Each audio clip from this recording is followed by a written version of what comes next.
Welcome students. Last લેક્ચરની અંદર આપણે final account of partnership ભાગીદારના વાર્ષિક હિસાબોની અંદર સમ નંબર 16 ચાલુ કર્યો હતો, જેમાં વીક સ્ટુડન્ટ મેથડ, ડફોડોની રીત જેને કહીએ છીએ, એમાં ટ્રાયલ બેલેન્સ કાચા સળિયામાંથી જે અસર આપવાની એ શરૂ કર્યું હતું, જેમાં છેલ્લે લાસ્ટ આપણે પરચેસ એન્ડ સેલ્સ, ખરીદ અને વેચાણ શીખવાડ્યું હતું. એ લખ્યું નહોતું, આજે લખી નાખું છું. પરચેસ અને સેલ્સ, ખરીદ અને વેચાણ. 1,40,000 પરચેસ, 1,40,000 ખરીદી, પરચેસ ડેબિટ, ખરીદ ઉધાર થાય. સેલ્સ ક્રેડિટ, વેચાણ જમા થાય. 2,60,500.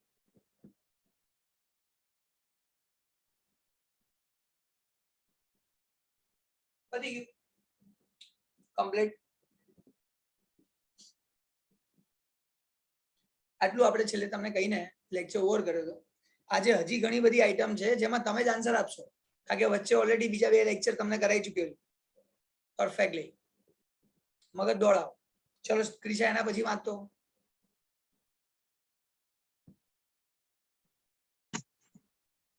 મજૂરી અને મજૂરીના બાકી દેવા. Okay, veggies and outstanding veggies. ચલો બોલો ક્રિશા, આ બંને નામ પહેલા ક્યાં આવવા જોઈએ?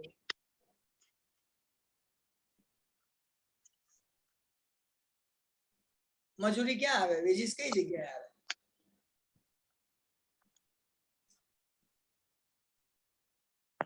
વેપાર ખાતામાં આવે. Very good. Veggies trading account debit side. મજૂરી ત્યાં આવે. અહીંયા આપણે લખી શકીએ છીએ વેજીસ, મજૂરી કેટલી છે? 35,000. કે રીતે ખબર પડી 35 છે?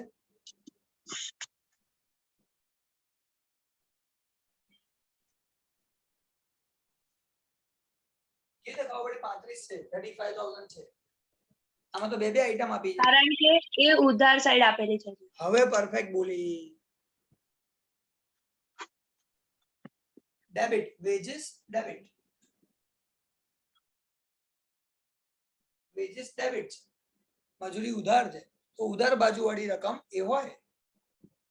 ચલો, આઉટસ્ટેન્ડિંગ વેજીસ, મજૂરી ચૂકવવાની બાકી. એ ક્યાં લખાય? ચૂકવવાની બાકી છે.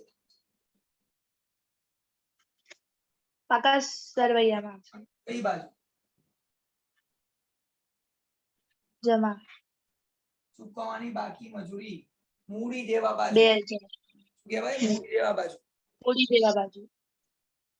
Liability side, current liability, capital liability side. તો અહીંયા લખવાનું કેટલા છે? 2,000.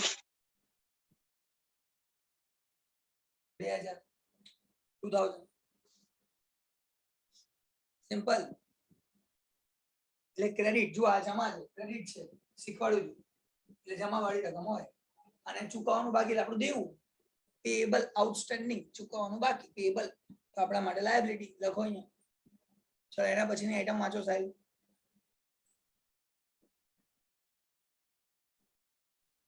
મશીનરી. મશીનરી બોલો, કાં લખું? 36,500. હા, Balance sheet asset side. Very good. Machine 36,500. પાકા સળિયામાં મિલકત લેના બાજુ. આપણી મિલકત છે, એસેટ છે, અને આમ બી ખબર પડે ડેબિટ છે, ઉધાર છે. તો ઉધાર બાજુ આવે તો મશીન શું છે? એક્સપેન્સ તો છે નહીં, ખર્ચા તો છે નહીં, તો અહીંયા લખીએ. ક્યાં લખીએ? તો કે એસેટ, મિલકતમાં. નેક્સ્ટ દિશા. મશીનરી નો ઘસારો. ડેપ્રિયોન મશીનરી. એ બી એ સાઈડ જ આવે ને. હવે એક યાદ રાખવાનું છે, એક વસ્તુ યાદ રાખવાની છે. જ્યારે પણ ડેપ્રિયોન મશીન કે ડેપ્રિયોન એસેટ ઘસારો આપેલો હોય કોઈ પણ મિલકતો, તે પ્લસ કરવાનો.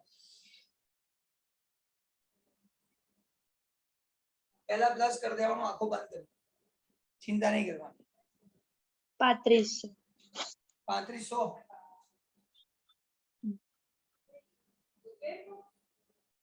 3500 કે 35,000? 3500 ઓકે, એ પ્લસ કરીને બોલો કેટલું થાય? 40,000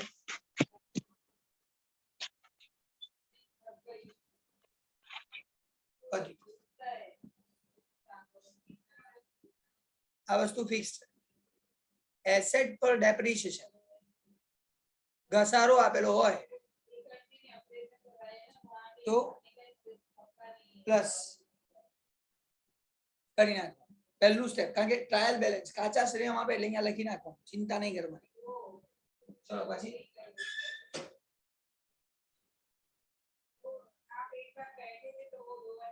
નેક્સ્ટ ફર્નિચર ફર્નિચર બોલો ક્યાં લખું? બેલેન્સ શીટ એવી asset મિલકત લેણા બાજુ જાવ પાકા સર્વે કેટલા? 12,000 પછી નેક્સ્ટ પછી શરૂઆતનો સ્ટોક ઓપનિંગ સ્ટોક, શરૂઆતનો સ્ટોક ક્યાં લખું? એર્યું વેપાર ખાતામાં ઉધાર બાજુ કેટલો? 46,100 46,100 1,100 ઓપનિંગ સ્ટોક, શરૂઆતનો stock. Trading account debit side. ભાઈ સાહિલ બોલવાનું છે ફટાફટ.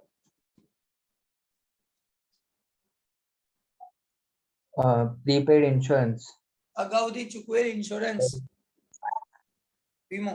Balance sheet asset side. Very good. Prepaid પહેલાથી કઈ બી ચૂકવેલું હોય ને, પ્રીપેડ આઉટસ્ટેન્ડિંગ અગાઉથી ચૂકવેલ, મળવાનું બાકી, ચૂકવવાનું બાકી, આવું કઈ બી દેખાય અહીંયા આવે.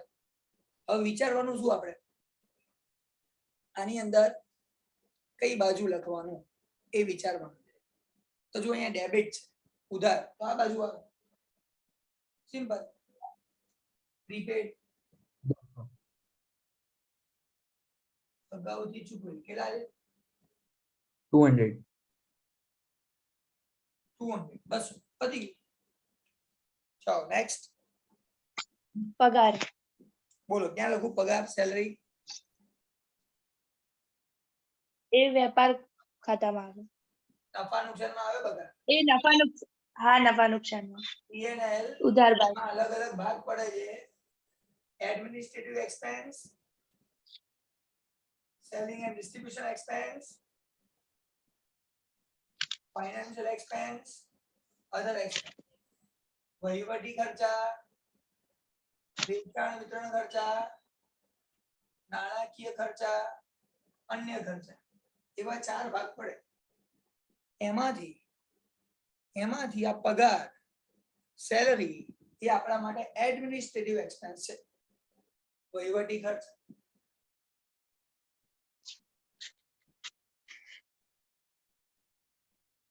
બોલો કેટલો છે? 23,000 આવું આપણને ખબર પડવી જોઈએ. મારી જોડે જગ્યા ઓછી છે એટલે કન્જસ્ટેડ લખાય છે. તમારે નોટબુકમાં સારી જગ્યા રાખવાની આખી મસ્ત. ચલો પછી next insurance premium insurance P&L premium બોલો. P&L account debit side. P&L account debit, નફા નુકસાન ઉધાર. શેમાં પણ? Administrative, selling and distribution, financial, other. Financial ના થાય, ગપ્પા નહીં મારવાના. ઇન્સ્યોરન્સ પ્રીમિયમ, વીમા પ્રીમિયમ કેટલું છે? 2000 એ આપણા માટે એડમિનિસ્ટ્રેટિવ એક્સપેન્સ, વહીવટી ખર્ચ છે. હવે મને એવું લાગે છે કે ઓલું કન્ફર્મ હજી એટલે પાક્કું નથી થયું. પહેલું કહું છું, એડમિનિસ્ટ્રેટિવ એક્સપેન્સ એટલે કે ઓફિસ રિલેટેડ એક્સપેન્સ. વહીવટી ખર્ચ કે ને એટલે ઓફિસના ખર્ચા બધા. હવે ઇન્સ્યોરન્સ બધી એ ઓફિસના હોય. અને એ એમ કે ફેક્ટરી ઇન્સ્યોરન્સ, કારખાનાનો વીમો, તો પછી અહીંયા જતું કે ઉપર. પણ ખાલી ઇન્સ્યોરન્સ કહેતો, ઇન્સ્યોરન્સ પ્રીમિયમ કહેતો અહીંયા. સેલરી, બોનસ, કમિશન, પગાર, જે પણ પગાર, કમિશન, બોનસ જે આપવાનું હોય એ બધું વહીવટમાં હોય, એડમિનિસ્ટ્રેશનમાં હોય. સેલિંગ એન્ડ ડિસ્ટ્રીબ્યુશનમાં શું જાય? વેચાણ વિતરણમાં. એડવર્ટાઇઝમેન્ટ, જાહેરાત કરો એ. સેલ્સમેન સેલરી, સેલ્સમેન નો પગાર. ડિસ્કાઉન્ટ, વટાવ, આ બધું સેલિંગ માટે હોય એટલે એમાં જાય. ફાઇનાન્સમાં તો એક જ આઈટમ જાય, ઇન્ટરેસ્ટ, વ્યાજ. કોઈ પણ ટાઈપના વ્યાજ આપો, ઇન્ટરેસ્ટ આપો એટલે અહીંયા જાય. કોઈ પણ ઇન્ટરેસ્ટ કેમ ના હોય. અને એ ત્રણને છોડીને બધું અધર અન્ય ખર્ચા. હવે છે ને આજે હું તમને જે ભણાવું છું, કોન્સેપ્ટ ક્લિયર કરી રહ્યો છું, એને મગજમાં એકદમ ક્લિયર કરતો તમે. લોચો ના મારશો. નાની નાની વસ્તુ છે પણ એ ભાગ કરીને જ લખવાના છે. એક્ઝેક્ટ ટુ એક્ઝેક્ટ પરફેક્ટ હોવું જોઈએ. ચલો કઈ નહીં, આગળ જઈએ. નેક્સ્ટ. ભાડું અને કરવેરો. ભાડું અને કરવેરા. રેન્ટ, ભાડું આપો છો, લખો અહીંયા રેન્ટ. નફા નુકસાનમાં ઉધાર બાજુ. કેટલું છે?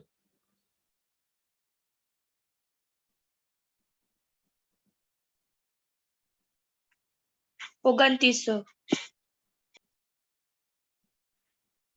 પછી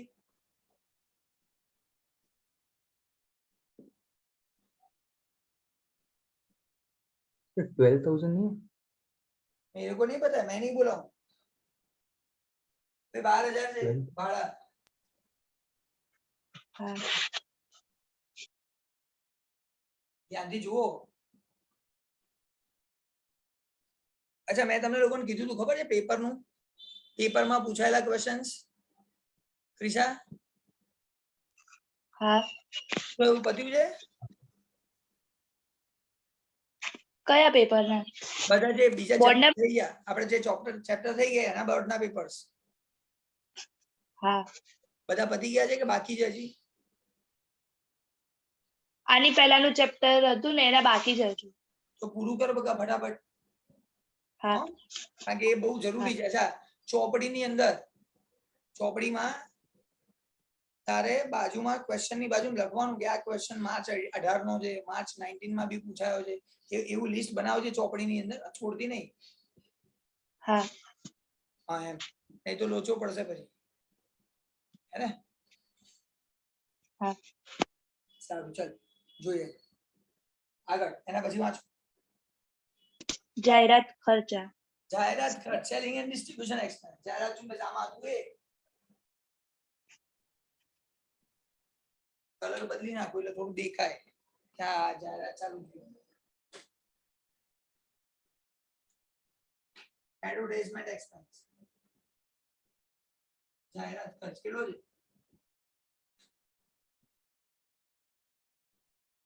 2900. બોલવામાં બહુ વાર લગાડો, ફટાફટ હોવું જોઈએ. આમ જાહેરાત ખર્ચ લખો એટલે સામે એની સામે બોલી જ જવાનું હોય થરાથર. ઠીક છે, એના પછી બોલો. Goodwill, ગુડવિલ, પાઘડી, બોલો ક્યાં લખું? balance sheet asset side. હવે યાદ રાખવાનું. આ ટેન્જિબલ ઇનટેન્જિબલ, દેખાય અને ના દેખાય, દ્રશ્ય અદ્રશ્ય મિલકતો. પહેલા ગુડવિલ, પેટર્ન, ટ્રેડમાર્ક, કોપીરાઇટ. પાઘડી, પેટર્ન, ટ્રેડમાર્ક, કોપીરાઇટ, એ ચાર વસ્તુ પહેલા આવે, પછી આ બધી આઈટમ ચાલુ થાય. અત્યારે જગ્યા નથી ઉપર એટલે હું અહીંયા નીચે ગુડવિલ પાઘડી લખું. 72,000. 72,000 કમ્પ્લીટ. 72,000. પછી Leasehold building. Lease hold building, ભાડા પટ્ટાનું મકાન. 14,000. કેટલા? 14,000. 40 કે 14? 14.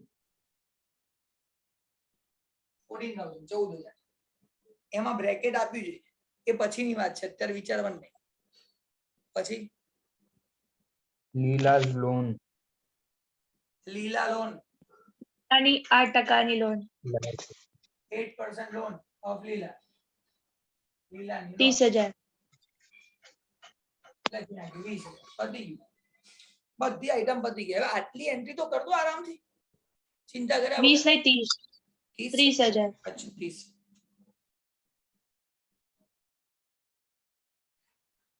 આટલી એન્ટ્રી કરો એટલે આટલામાં તો તમે સેફ. મજા.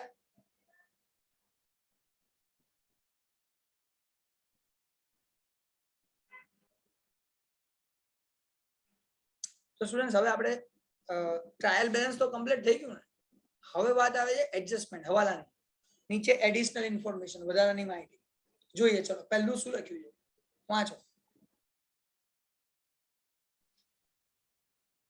Closing stock rupees 1,10,000 and having market value 20% more than book value. Okay. આખર સ્ટોક રૂપિયા 1,10,000 છે જેની બજાર કિંમત 20% વધુ છે. ચલો આખર સ્ટોક ક્લોઝિંગ સ્ટોક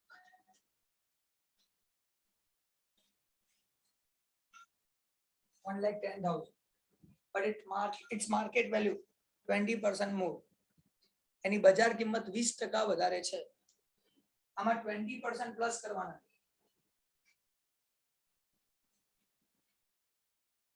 આ 20% કરો કેટલા થાય? 1,32,000.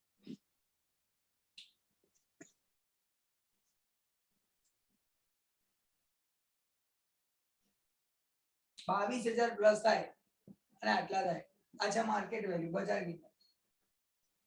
હવે ક્લોઝિંગ સ્ટોક નો રૂલ શું છે? કોણ કહેશે તમારામાંથી? આખર સ્ટોક નો નિયમ.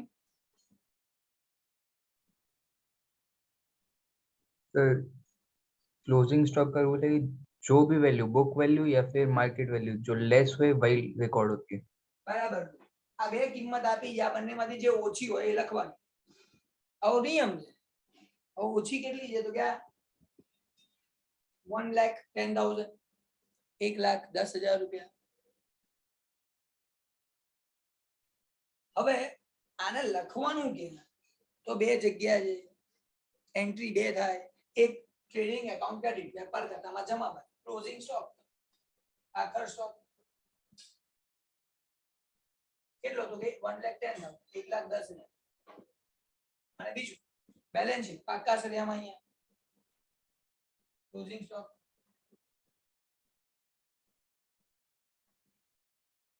$1,10,000 કમ્પ્લીટ થઈ ગયું, પતી ગયું. આટલું જ સમજવાનું હતું ને આ બે એન્ટ્રી આપવાની. ચલો કોને ખબર ના પડી?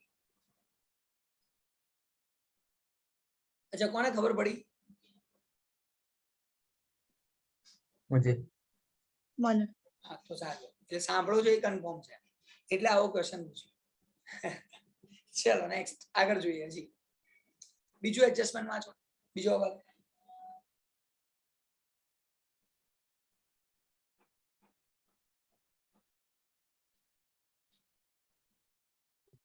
હા, ભાગીદારોને મૂડી પર વાર્ષિક 6% લેખે વ્યાજ ચૂકવવાનું છે.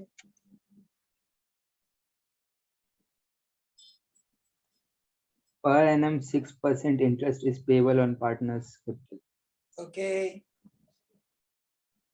પાર્ટનર્સ કેપિટલ ના. हाँ सर. ચલો 6% વ્યાજ તો જો આવી પાર્ટનર કેપિટલ ભાગીદારોની મૂડી આવી. આની પર 6% અને 6% કરી દો. આના 6% આપણે ચૂકવી દઈશું. કરો 6% કરો બંને. 6,000. આના 3,000. 3. ઇન્ટરેસ્ટ ઓન કેપિટલ મૂડીનું વ્યાજ. હવે આની ક્રોસ એન્ટ્રી આપવાની સેમ 6,000 3,000. અહીંયા લખવાનું n, અહીંયા લખવાનું s. બંનેનું ટોટલ કરીને 9,000. અને ઉપર લખવાનું ઇન્ટરેસ્ટ ઓન ડ્રોઈંગ અરે ઇન્ટરેસ્ટ ઓન કેપિટલ મૂડીનું વ્યાજ. કમ્પ્લીટ પૂરું થઈ ગયું. બે એન્ટ્રી કમ્પ્લીટ થઈ ગઈ. કશું નવું કરવાનું નથી, એકદમ ઈઝી છે. Second adjustment complete. બીજો હવાલો પૂરો થઈ ગયો. ચલો ત્રીજો બોલો. Interest on drawing recoverable from partners. Neela 900, Sheila 600. ભાગીદારો પાસેથી ઉપાડ પર વ્યાજ વસૂલ કરવાનું છે. નીલા ઉપર 900 અને શીલા ઉપર 600. ચલો ઉપાડ આ બાજુ આવે, ડ્રોઈંગ આ સાઈડ આવે તો એનું ઇન્ટરેસ્ટ પણ અહીંયા જ આવે, વ્યાજ પણ અહીંયા જ આવે. ઇન્ટરેસ્ટ ઓન ડ્રોઈંગ ઉપાડનું વ્યાજ 900 ને 600 આપી દીધા. પર્સન્ટેજ આપ્યો તો ગણત, ટકા આપ્યો તો આની પર ગણતરી કરે. આની ક્રોસ એન્ટ્રી થઈ ગઈ આ બાજુ.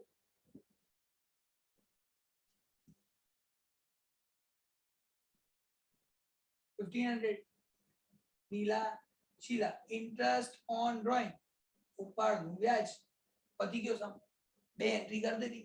આ બે શેના માટે છે? તો કે પાર્ટનર્સ માટે, ભાગીદારો માટે આ કામ થાય. કમ્પ્લીટ, પૂરું. ચલો આગળ જઈએ.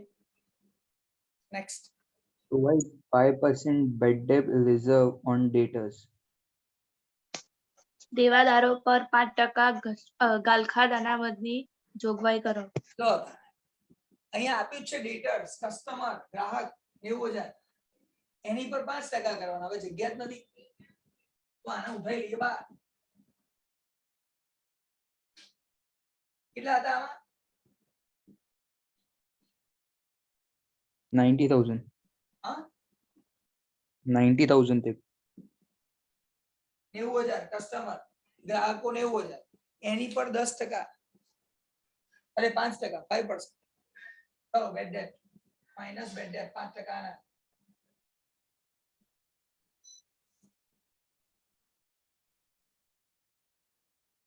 તો bad debt reserve 5% है.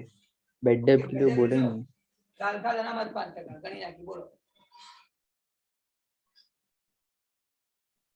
85,500. 25,500. અને આ જે છે બેડ ડેટ રિઝર્વ નું ફોર્મેટ અહીંયા બનાવેલું હતું. ગાલખાદ નું ફોર્મેટ આ રહ્યું. ગાહ TAAT એડજસ્ટમેન્ટ આ હવાલામાં આપેલું. તો અહીંયા લખવાનું આની સામે 45 હવાલાની સામે લખી નાખો. કમ્પ્લીટ. બે અસર પૂરી થઈ ગઈ. એડજસ્ટમેન્ટ નું જે એડજસ્ટમેન્ટ ની સામે લાસ્ટ લેક્ચરમાં કમ્પ્લીટ કરાયું હતું. Next. Outstanding expense at the end of accounting year. Rent 300, salary 950. હિસાબી વર્ષના અંતે ચૂકવવાના બાકી ખર્ચા આ મુજબ છે. ભાડું ₹300 અને પગાર ₹950. જોવા જેવું છે. આ બાજુ ચૂકવવાનું બાકી, પેમેન્ટ કરવાનું બાકી બધું અહીંયા લખાય. આ થોડું એકાઉન્ટ મારું આમાં આવી ગયું છે, બરાબર. પણ આ જગ્યા થોડી અહીંયા છે એટલે આપણે અહીંયા લખવું સમજવા માટે અને સમજાવવા માટે. આઉટસ્ટેન્ડિંગ ચૂકવવાનું બાકી કેટલું છે? રેન્ટ અને સેલરી, પગાર અને ભાડું. આઉટસ્ટેન્ડિંગ રેન્ટ, આઉટસ્ટેન્ડિંગ સેલરી કેટલો છે? 300 300, અને 950. 950. હવે આ બંને ની સેકન્ડ ઇફેક્ટ, આ બંને આવે ક્યાં? રેન્ટ અને સેલરી તો આવ્યું, આ ભાડું રેન્ટ આવ્યું 12,000 હતું. આ 12,000 માં 300 બાકી છે તો એ પ્લસ કરી દો એટલે 12,300 પ્લસ કરી. પછી પગાર સેલરીમાં પણ એવો અહીંયા 23,000 હતો આ 950 પ્લસ કરી દો બાકી 30,000, 23,950. બસ આવું ધ્યાન રાખવાનું છે એટલે તકલીફ ના થાય. બસ નાની નાની વસ્તુ એટલે જ આ સમ લીધો છે. એકદમ સિમ્પલ, આરામથી નાની નાની વસ્તુ ખબર પડે એટલે તમારું 11 માંથી 6-7 માર્ક તો ફિક્સ.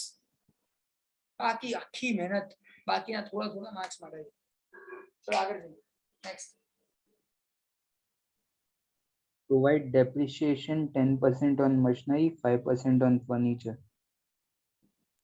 મશીનરી પર 10% અને ફર્નિચર પર 5% ઘસારો ગણો. ચલો આર્યું મશીનરીયું યંત્રો કેટલા ટકા? 10%. 10%. તો આ મશીનના 10% કરી નાખ. 5% નહીં, 10% છે. ચલો 4,000 માઇનસ કરી દઈએ અને માઇનસ કઈ બહાર લખીએ. 36,000. હવે આ 4,000 ડેપ્રી ઘસારો અને એવું ફર્નિચર ઉપર બી કર્યું તો ફર્નિચર માંથી 5% ડેપ્રી ઘસારો 600 રૂપિયા 600 માઇનસ કરીને બોલો 11,400. હવે બંને ડેપ્રી ઘસારા એ આપણે અહીંયા લખવાના અધર એક્સપેન્સ એન્ડ લોસ ડેપ્રિસિએશન ઘસારો એટલા છે તો એક લખવાનું આપણે ફર્નિચર 600 રૂપિયા અને ફર્નિચર ના 600 અને યંત્ર મશીનરી ના 4,000 એ બંને અલગ અલગ લખવાના આપણી જગ્યાના હિસાબે હું 4,000 + 600 4,600 આ રીતે લખું તમે લોકો પરફેક્ટ લખજો લખવાની મેથડ શીખવાડેલી છે એકદમ પરફેક્ટલી ચલો એના પછી પતી ગયું લો એડિશનલ એડજસ્ટમેન્ટ વધારાના હવાલે પૂરા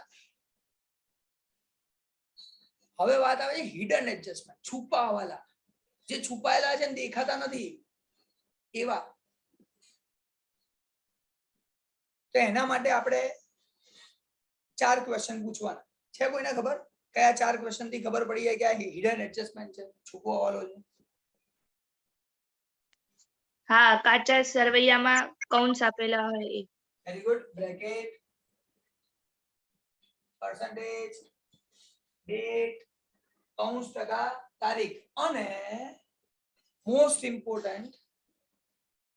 ઇમ્પોર્ટન્ટ ભાગીદારની લોન પાર્ટનર્સ લોન તો અહીંયા એક લોન હતી કોની લોન છે લીલાની હવે લીલા એ આપણી પાર્ટનર નથી એટલે પાર્ટનરની લોન નું કામ પૂરું થઈ ગયું ભાગીદારની લોન નું કામ પૂરું થઈ ગયું પછી બ્રેકેટ છે તો કે છે બે જગ્યાએ બ્રેકેટ છે છેલ્લી બે આઈટમ પર્સન્ટેજ અને ડેટ બીજા એકેમાં નથી એ બ્રેકેટમાં બધું કવર થઈ જાય છે એનો મતલબ જે એ બ્રેકેટ છે બે લીઝ હોલ્ડ બિલ્ડિંગ ભાડાપટ્ટાનું મકાન હા એન્ડ અને આ લોન આ બંનેમાં બ્રેકેટ આપેલું છે એટલે ત્યાં હિડન એડજસ્ટમેન્ટ છે છુપો હવાલો છે પણ ટાઈમની લિમિટેશનના કારણે અત્યારે લેક્ચરને ઓવર કરવું બરાબર મેઇન વસ્તુ પતી ગઈ એડજસ્ટમેન્ટ સુધી બધું પતી ગયું બે જ બાકી રહ્યા એડજસ્ટમેન્ટ હિડન છુપાવાલા અહીંયા લેક્ચર ઓવર કરું છું છુપાવાલા next lecture hidden adjustment next lecture by